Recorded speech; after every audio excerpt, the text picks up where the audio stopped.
이번 경기는 토트넘 호스퍼와 손흥민에게 단순히 패배 이상의 의미를 가지는 경기로 기억될 것입니다.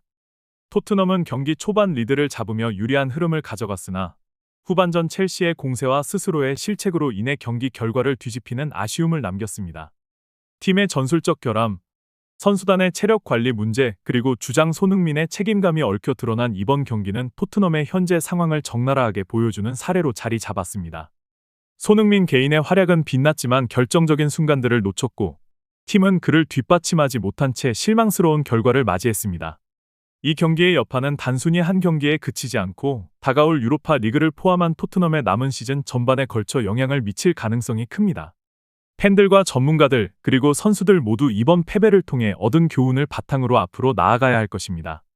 손흥민은 이번 경기에서도 주장으로서 팀의 중심에서 경기를 이끌었습니다. 그는 경기 후 인터뷰에서 모든 비난은 내가 받겠다. 몇 패배의 책임을 자신의 몫으로 돌렸습니다. 이러한 발언은 팀을 대신해 모든 책임을 짊어지겠다는 리더로서의 강한 책임감을 보여준 것입니다.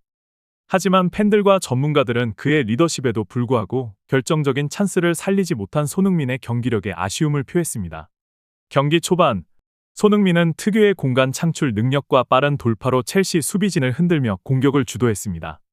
전반 24분, 오른발로 감아차는 날카로운 슈팅을 시도했으나 공은 아쉽게 골대를 벗어났습니다.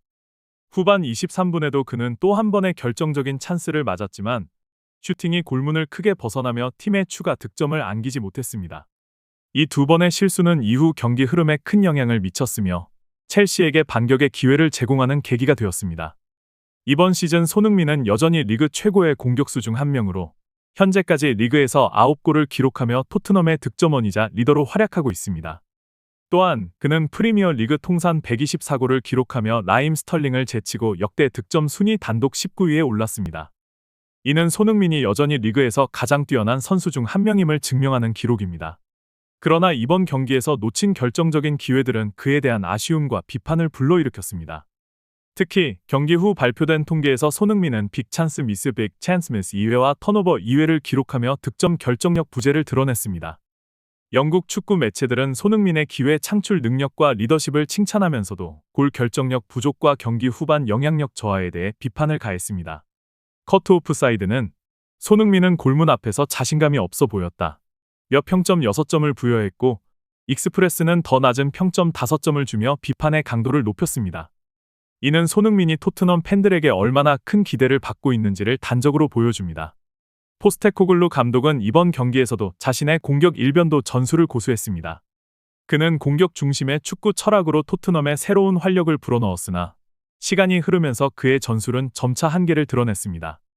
특히 첼시와 같은 강팀을 상대로는 지나치게 공격적인 운영이 치명적인 결과로 이어졌습니다.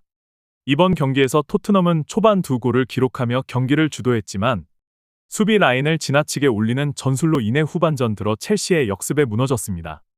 첼시는 후반전에 2차례의 페널티킥을 얻어내며 경기를 뒤집었고 이는 토트넘 수비 조직력의 부재를 여실히 보여준 사례였습니다.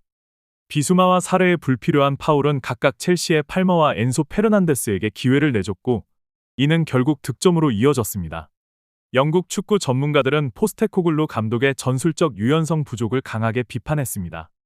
그의 전술은 모든 팀들에게 이미 간파되었다. 는 평가와 함께 수비를 강화하지 않는다면 더 이상 리그에서 경쟁력을 유지하기 어렵다는 경고가 이어졌습니다.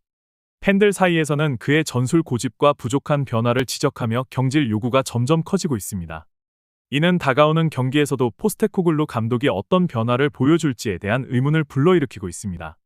토트넘은 현재 선수단의 부상 문제가 심각한 수준에 이르렀습니다. 이는 이번 경기뿐만 아니라 시즌 전반에 걸쳐 계속된 문제로 팀의 경기력 저하를 초래한 주요 원인 중 하나입니다. 이번 경기에서도 주요 선수들이 잇따라 부상을 호소하며 경기장을 떠났습니다. 로메로는 경기 시작 후 15분 만에 불편함을 느끼며 교체되었고 브레넌 존슨 역시 후반 18분 통증을 호소하며 경기장을 떠났습니다. 복귀 후 경기에 나선 판더 베이크는 끝까지 경기를 소화하지 못하며 교체되었습니다. 이러한 부상 문제는 팀의 전력에 큰 공백을 만들어냈으며 경기 후반 집중력을 발휘하지 못하게 만든 요인으로 작용했습니다. 현재 토트넘은 선수 관리 체계와 의료 지원 체계를 강화하지 않으면 시즌 후반부에도 어려움을 겪을 가능성이 큽니다. 특히 유로파 리그와 프리미어 리그를 병행하며 일정이 더욱 빡빡해지는 상황에서 부상 문제를 해결하지 못한다면 토트넘의 경쟁력은 더욱 약화될 것입니다. 선수들의 체력 관리와 회복 프로그램에 대한 대대적인 검토가 필요한 시점입니다. 런던 더비는 항상 치열한 경기로 유명하지만 이번 경기는 그 중에서도 특히 격렬했습니다.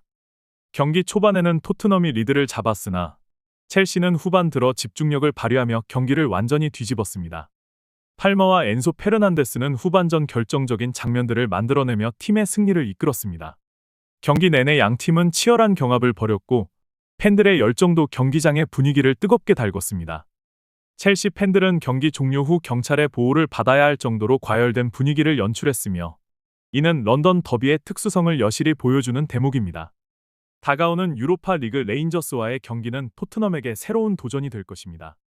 과거 전적과 리그 격차만으로 본다면 토트넘이 유리할 것으로 보이지만 최근 부진과 내부적인 문제들은 경기를 더욱 어렵게 만들고 있습니다. 특히 레인저스는 홈구장인 아이브록스 스타디움에서 열리는 이번 경기를 통해 토트넘에 강한 압박을 가할 가능성이 큽니다. 포스테코글루 감독은 과거 셀틱 감독 시절 레인저스를 상대로 압도적인 경기를 펼쳤지만 이는 오히려 이번 경기를 더 감정적으로 만들 요인으로 작용할 것입니다. 토트넘은 이번 경기를 통해 분위기 반전을 꾀해야 하지만 현재의 문제를 해결하지 못한다면 또다시 어려운 경기가 될 가능성이 높습니다. 한국 팬들은 손흥민의 활약과 헌신을 자랑스럽게 여기면서도 토트넘의 부진에 깊은 우려를 표하고 있습니다. 손흥민은 이번 시즌에도 꾸준히 득점을 기록하며 리더로서의 역할을 수행하고 있지만 팀의 혼란스러운 상황 속에서 그의 기량이 충분히 발휘되지 못하고 있습니다. 팬들은 손흥민이 더 나은 환경에서 활약하기를 바라면서도 그가 현재의 어려움을 극복하고 팀을 이끄는 리더로서의 모습을 이어가기를 기대하고 있습니다. 토트넘이 손흥민의 잠재력을 극대화할 수 있는 안정적인 팀으로 거듭나지 못한다면 이는 손흥민 개인과 팀 모두에게 손실로 작용할 가능성이 있습니다. 이번 경기는 토트넘의 현재 문제를 적나라하게 보여준 중요한 사례였습니다. 손흥민은 리그 최고의 선수로서 여전히 팀의 중심에 서 있지만 팀의 구조적 문제와 감독의 전술적 한계가 해결되지 않는 한 그의 노력만으로 팀의 문제를 모두 해결할 수는 없습니다. 다가오는 유로파 리그는 토트넘에게 반등의 기회를 제공할 것입니다. 손흥민은 주장으로서 팀을 이끌어야 할 중요한 책임을 안고 있으며 그의 리더십은 토트넘이 이 위기를 극복하는 데 있어 핵심적인 역할을 할 것입니다. 팬들은 그의 활약과 팀의 변화를 기대하며 토트넘이 혼란을 딛고 더 나은 모습으로 거듭나기를 바랍니다.